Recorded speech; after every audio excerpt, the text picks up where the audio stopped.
तो हमने बहुत करीब से देखा कि गरीबी क्या होती है। एक बार दो व्यक्ति बैठे थे, आपस में बात कर रहे थे। एक सज्जन ने कहा, अरे तुम्हारे घर पर तो बेटियां ही बेटियां हैं, हमारे घर पर तो चार चार बेटे हैं। तुम्हारे घर पर तो बेटियां भगवान ने दी हैं, पता नहीं भगवान तुमसे क्यों नाराज है। एक छोटी सी बच्ची थी 5 साल की, वहीं खड़ी थी, नन्ही सी तोतली सी बच्ची, बड़ी मीठी मीठी वाणी में बोली, अंकल अंकल अंकल, ध्यान देना, बेटियां भिखमंगों के घर नहीं, जो दान देने की क्षमता रखता ऐसे शहंशाह के घर होती है। जहां इतना कहा सोई आंख भर आई। और मेरे साधु जनों, बागेश्वर धाम पर आज जितने भी समूचे भारतवर्ष के हमारे बड़े ही प्रिय जो हमें संसद में ले गए थे, राजराजेश्वर जी, प्रिंस चार्ल्स के रिप्रेजेंटेटिव साइमन ओमन्स, ये भी बैठे हैं। इनके साथ हमने लंदन की संसद में भी झंडा सनातन का गाड़ा है। हमने नहीं, संतों ने गाड़ा है, हम तो माध्यम थे। बालाजी ने चाहा आप सब साथ रहे तो सनातन धर्म का झंडा, धर्म से केवल धर्म की बात नहीं, सामाजिक समरसता की बात भी अब पीठों से होगी। और हम सब हिंदू एक हों, ऐसी भावना के साथ हम सब आगे बढ़कर पूज्य आचार्य महाराज जी के चरणों को साष्टांग दंडवत प्रणाम करेंगे।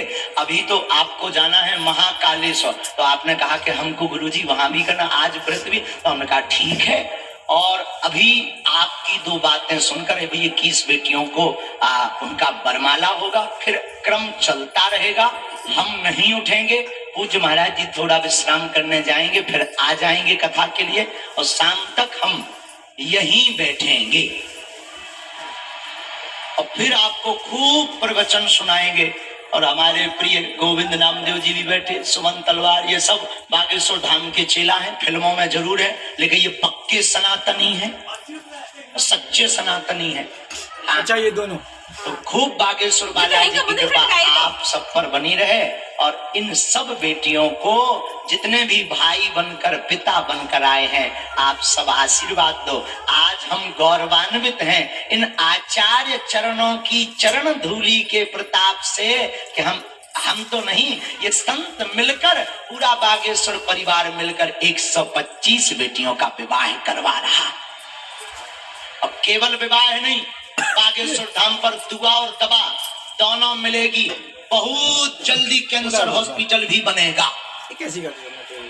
जो बुंदेलखंड के लिए अद्भुत होगा, हम थोड़ी बनवाएंगे। और हमारे बजरंग बली ने पकड़ रखे हैं बड़े बड़े लोग बगल में बैठे, वो पूछ घुमाएंगे, हनुमान जी पूछ घुमाएंगे, श्रीलंका तक शंका नहीं है।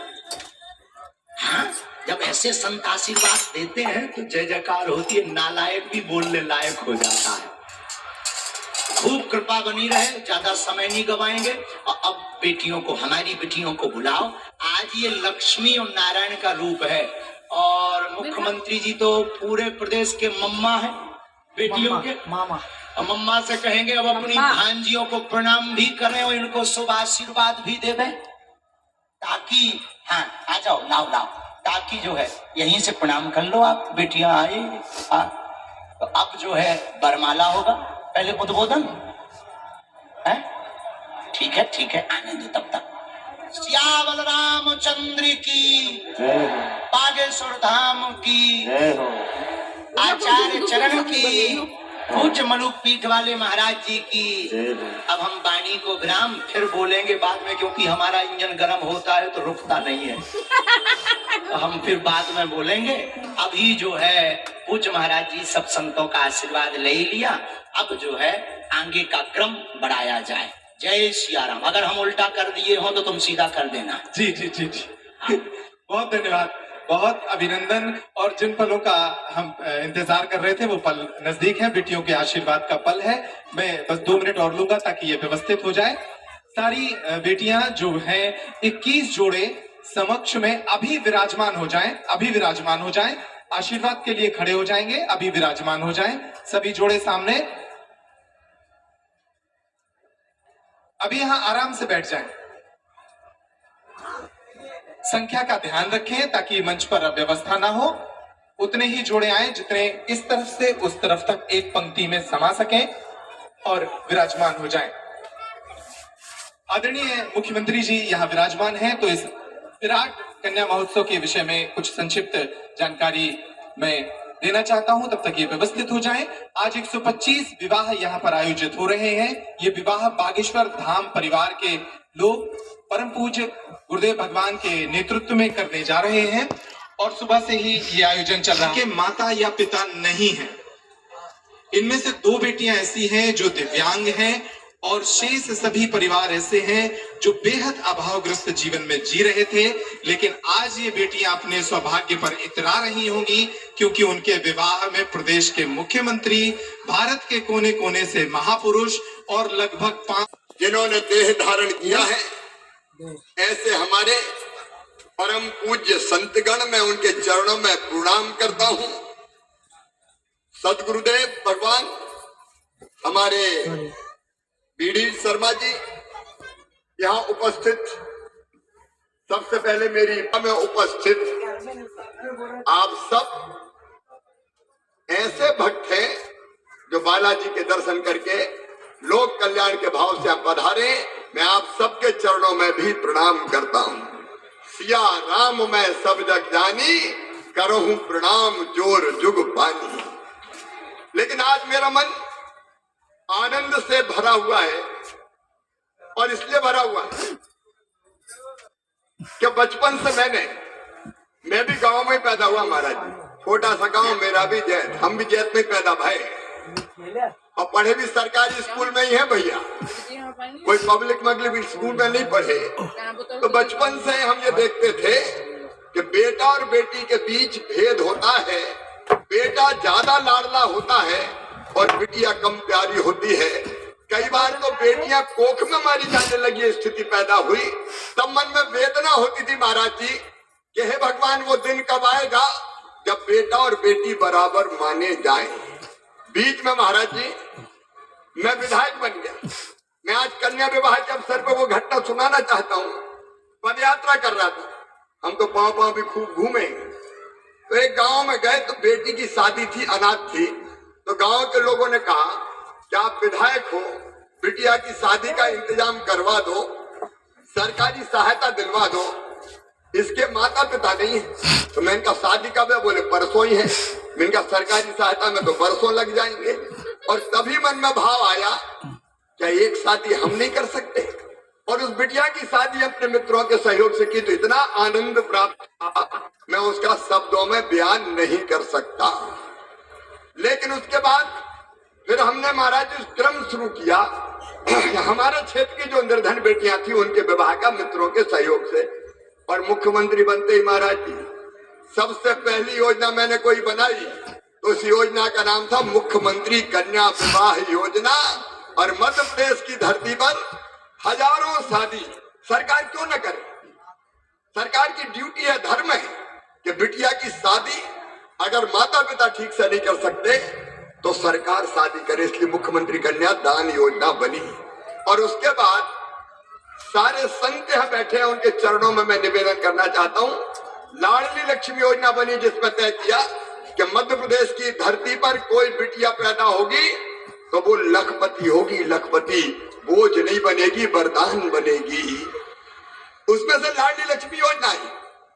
मैं उसमें ज्यादा समय नहीं लगाता, सबको पता है मध्य प्रदेश वालों को 44 लाख लाडली लक्ष्मी बेटियां आज मध्य प्रदेश की धरती पर हैं, जिनकी शिक्षा दीक्षा से लेकर सारा इंतजाम भगवान की कृपा से सरकार करती है।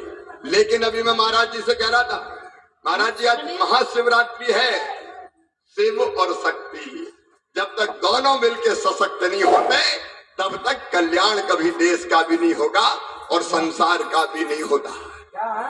इसलिए एक भाव मेरे मन में आया कि हमारी बहनें सशक्त होनी चाहिए, क्योंकि बहनें सशक्त तो प्रदेश सशक्त, प्रदेश सशक्त तो देश सशक्त। और फिर हम भी तो भैया है, जब बेटियों के मामा भय तो बहनों के भैया भय के नहीं भय, तो बहनों के भैया है। अब भैया सावन के महीना में एक दान आते हैं, बहन को लिवा के ले जाते हैं या बहन के घर आते हैं, राखी बंधवाते हैं, उपहार देते हैं। दिल ने कहा कि तू भी तो भैया है, तो तू भी तो कोई उपहार दे। लेकिन मुझे लगा कि साल में एक बार देने से काम नहीं चलेगा, और इसलिए एक योजना मैंने महाराज जी को बताई। एक योजना और बन गई, लाडली बहना योजना। अब हर गरीब बहन जो मध्य प्रदेश की निवासी है, उनके खाते में हर महीना 1000 रुपया डाला जाएगा, साल में 12,000 रुपया। और उस रुपया का उपयोग बेटा बेटी को दूध पिलाने में करेगी, फल खिलाने में करेगी, सब्जी खिलाने में करेगी, परिवार को मजबूत बनाएगी। कभी पतिदेव को भी जरूरत पड़ गई तो आज तो वो मांगने वाली है, दे दो 100 रुपया 200 रुपया, और कई बार पति की डांट भी खा लेती, चल नहीं है। लेकिन वो पैसा बचा के रखेगी तो वक्त बेवक्त जरूरत पड़ेगी तो पतिदेव से भी कहेगी कि ले ये रखे, ले जाओ, उनका काम भी चला देगी। और सास बहू का प्रेम भी बढ़ जाएगा। सासू जी कहेगी हर महीना 1000 रुपया आ रहा है, तो बहुए भी खींचो अपनी रोटी खुआओ। महाराज जी, आज बेटियों को देख के मुझे ये प्रसंग याद आ गए। मैं आपको प्रणाम करता हूँ, सब संतों को प्रणाम करता हूँ। और देखो भैया, भगवान को प्राप्त करना जीवन का अंतिम लक्ष्य है, परमात्मा की प्राप्ति। और भगवान कैसे प्राप्त होंगे? ज्ञान मार्ग, भक्ति मार्ग और कर्म मार्ग, 3 मार्ग बताए गए हैं। ज्ञान मार्ग यहाँ बैठे, जो सही रास्ता हमको बताए वो है ज्ञान मार्ग। वो संत ज्ञान मार्गी है, वो भगवान को प्राप्त करते हैं। दूसरे हैं भक्ति मार्ग। एक बार भगवान श्री रामचंद्र जी का दरबार लगा था। मैया सीता, भैया लक्ष्मण, भरत, शत्रुघ्न, अंगद, नंद, नील, जामवंत, हनुमान, दुविध सब बैठे थे। अचानक सीता जी बोली कि वैसे तो मुझे सभी पुत्र बहुत प्यारे, लेकिन पुत्रों में भी पवन पुत्र की महिमा का तो मैं वर्णन नहीं कर सकती।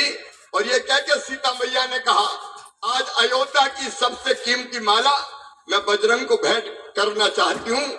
और ये कह के अपने गले से मोतियों की एक माला निकाली और हनुमान जी की गोद में डाल दी।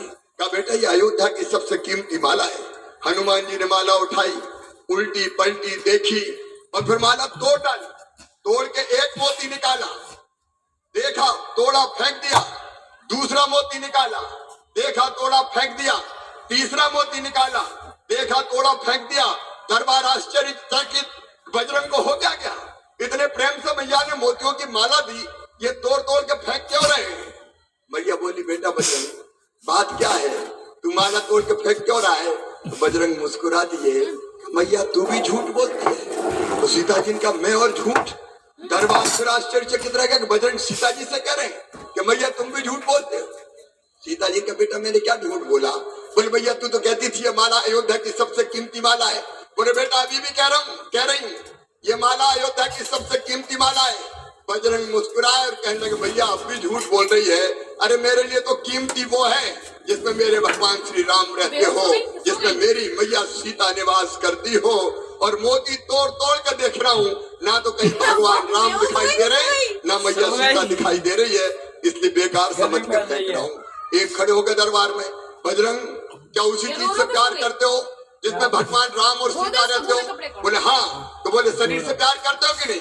बोले सब करते हैं, मैं भी करता हूँ। क्या बताओ तुम्हारे शरीर में कहाँ राम और सीता है? तो कहते भरे दरबार में बजरंग ने सीना चीर दिया और सारे दरबार ने देखा कि भगवान राम और सीता हनुमान जी के हृदय में विराजमान है। ये है भक्ति मार्ग। इस पे जो चलते हैं वो भगवान को प्राप्त होते हैं।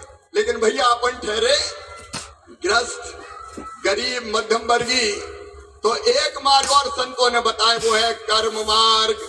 जिसकी तरफ जो काम तय है वो मेहनत ईमानदारी से करते चलो, भगवान मिल जाएंगे।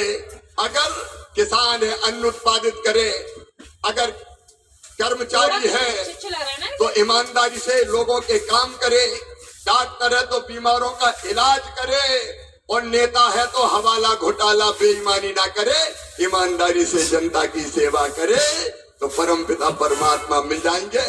लेकिन बागेश्वर धाम तो ज्ञान, कर्म और भक्ति का त्रिवेणी संगम दिखाई दे रहा है। यहाँ जितने सेवा के काम आपने सोचे, मैं आपका अभिनंदन करता हूँ मध्य प्रदेश की जनता की तरफ से। आपका संकल्प है गौशालाओं का किसान भी गाय बांधे, केवल गौशाला नहीं, आपका संकल्प है धर्म के प्रचार का, कैंसर हॉस्पिटल का, ये पवित्र संकल्प है। मैं इस संकल्प को प्रणाम करता हूँ और सचमुच मैं आज बेटियों के इस विवाह में आके मैं अपने आप को धन्य अनुभव कर रहा हूँ। अपनी बेटियों को, भांजियों को मैं आशीर्वाद भी देता हूँ। आशीर्वाद तो संत देंगे, मैं तो यही कहता हूँ, मामा की दुआएं लेती जा, जा तुझको सुखी संसार मिले। ये हमेशा सुखी रहे, इनका मंगल हो, इनका कल्याण हो, कभी तुम्हारे पांव में भी कांटा ना गड़े। बालाजी भगवान से भी यही प्रार्थना करते हुए मैं अपनी बात समाप्त करता हूँ। मेरे साथ एक बार फिर बोलिए, सियावर रामचंद्र की, पवन सुत हनुमान की, उमापति महादेव की, बालाजी भगवान की, बागेश्वर धाम की, धर्म की, अधर्म का नासो प्राणियों में बासो विश्व का कल्याण हो। भारत माता की जय। गौ माता की जय। हर हर महादेव। महादेव।